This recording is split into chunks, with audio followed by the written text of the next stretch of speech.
As I've followed the money, I've learned that almost everything I once believed about money is simply not true. It's interesting how few questions we actually ask about very everyday things, like when we go into a bank and we ask for a loan of, say, $50,000, £50,000, what actually happens?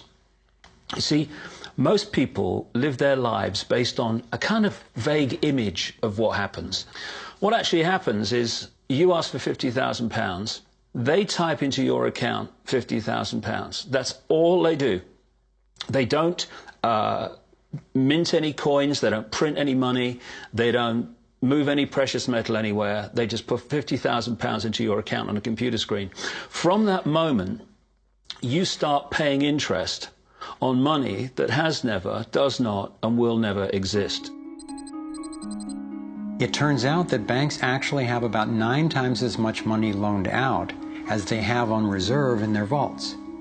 This is possible because of what's referred to as fractional reserve lending.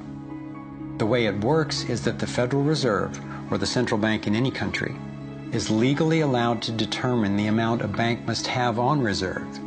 In the U.S., it's currently around 10%. So if you deposit $10,000 into the bank sets aside 10%, or $1,000, and then loans out the rest of your money. The way it works is, say another person comes into the bank and asks for a car loan of $9,000. At this moment, the bank loans out the $9,000 from your original deposit. It isn't there anymore. The borrower then pays the person selling the car, and they go deposit the money into another bank, which is part of the same central banking system. This $9,000 is treated as a new deposit, and the process continues.